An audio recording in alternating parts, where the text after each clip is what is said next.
Hi, I'm Christina and this is a book review of Moon of the Crusted Snow by Waubgeshig Rice. So this is a science fiction dystopian novel and it was published in 2018. Our main character is called Evan. He has a partner called Nicole and two young children aged 3 and 5. We meet Evan in the autumn as he's preparing for winter and he's out on the final hunt of the year. And then some strange things start happening in this community. First, the mobile phones stop working, then the internet goes down, and then the TVs stop working. Now, people aren't too concerned because things like this do happen on occasion, but then it starts getting a little bit worse. The landline phones stop working and the power completely goes out. Now they do have generators, so they turn these on, so they still have power, but at this stage they are completely cut off from the outside world. There has been no communication from anyone living outside their community, and at this stage Evan and a lot of people are starting to get very concerned. Now I think this is a really good book. It builds very slowly, and because of that it's incredibly eerie and you just feel uncomfortable. That would be the word I would use. There's a lot of discomfort in this book. So we follow Evan as he is living in his community and working with some of his friends and other people living there, trying to keep everyone alive and everybody fed. And we say they're doing a pretty good job of it until someone arrives. So they meet Evan. They've come up from the south and it is a white man named Justin Scott. Now he's quite an intimidating sort of person. He arrives alone, and bearing in mind they haven't seen anybody else or heard from anybody else for a while. So his arrival really threatens the peace of the community and threatens the actual survival of the community itself. So I won't tell you anything else about the plot.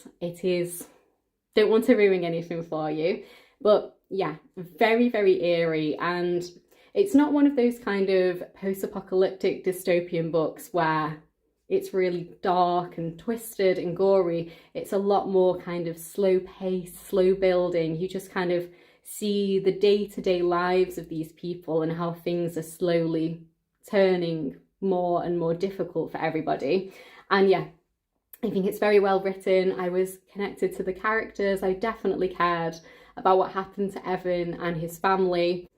So Rice is originally from Wasauksing First Nation near Ontario, Canada, and so much of the culture and the traditions and the language is embedded in this story, and I absolutely loved that aspect of it. It definitely helped it feel cemented in a time and a place, and it really set it apart from other dystopian fiction because this one is focused on Indigenous people, and it's truly a tale of survival.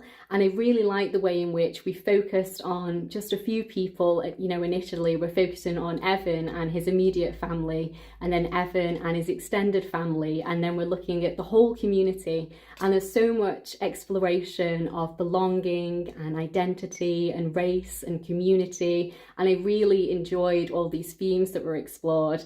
And I also think it was just so scary in the fact that we have this group of people who are completely cut off from the outside world at this stage. There's been no communication in and out for such a long time, and they truly don't know what has actually happened to the world. And we don't know how big the scale of this is. Is it just in this part of Canada? Is it in the whole of Canada? Is it the whole world? We truly don't know. We have no idea of the scale because they have no idea of the scale because they're so truly cut off from the rest of the world. And when Justin Scott arrives, it sounds like to the south things are not going well, and a couple of other people return from the south too, and from what we hear it's not good, and we don't actually know what's happened though, or why anything has happened. So even though we as the reader don't know what's happening, the people in the story as well don't know what's happening. And there's definitely a lot of unanswered questions by the end of this story. We genuinely don't know what happened, but I didn't mind that at all because I think it feels so realistic. Because if you were one of these people living in this community, you genuinely would have no way of knowing what's happened. There's no internet, there's no TV, there's no way to communicate with anyone at all. And I think he really nailed that aspect of being completely cut off from the world and cut off from the information you need to know. So yeah, I thought it was a really, really good book. I'm giving this one 4 stars. It's a really good, slow build, eerie kind of dystopian fiction. And there's a lot here that I have learned from this kind of community and this kind of culture, which I really, really enjoyed. And there is a second book in the series, which I'm definitely interested in reading, so much so that I went to try and buy the second book immediately after finishing it, but I can't find anywhere to purchase it, unfortunately. So I'm going to try and have to look into that and see if I can buy it somewhere else. But yes, really enjoyed this one. It's a really solid dystopian fiction. I don't know if I can even call it post-apocalyptic fiction, because I don't know if it is post-apocalyptic in the sense that none of these characters do, and neither do we as the reader. So yeah, I really enjoyed it. I would highly recommend it. And I do think it's a brilliant book by an Indigenous author if you want to kind of expand your reading and read more diversely. It's a really, really excellent one. So there's just one final aspect of the book that I wanted to mention, and that's the way in which he uses the seasons to structure his story, and I think it works so, so well. So the first part is the autumn, the second part is the winter, and then the epilogue is the spring. And especially with the season of the winter, he really makes the urgency feel very real with the mounting loss of life and the way in which you see these people struggling to live in these really harsh, cold, very, very difficult conditions. And it just makes the urgency feel so, so real, and you really feel like the cold and how difficult it is, and you try and imagine yourself in this situation and how incredibly difficult it would be to survive in such harsh winter conditions. And I think the winter in this one is an especially harsh winter, so you really feel for these characters and you really try and put yourself in their place and see how incredibly difficult it would be to actually survive.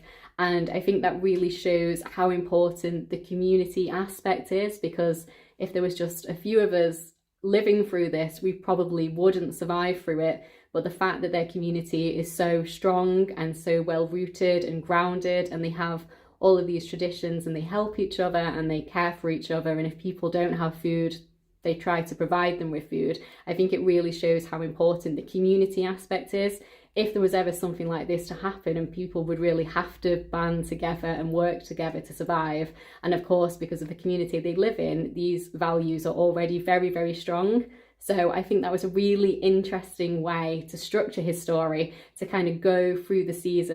So those are my thoughts on Moon of the Crusted Snow. The second book in the series is called Moon of the Turning Leaves, and I'm gonna have to try and see if I can purchase that one somewhere, because I really enjoyed it and I definitely want to continue on with this series. I want to see what happens to these people and what happens in the future. It's really set itself up well for a good series. When I was reading this book, I didn't know it was going to be part of a series. I just made an assumption that it was a standalone. So when I found out there was a second book, I was very much looking forward to reading it and reflecting on it. It has set up itself for an interesting series. I'm connected to these characters. I want to know what's going to happen to them, and it ends in a way where there's definitely more that can come. So I'm interested to see where he's going to go next with this one.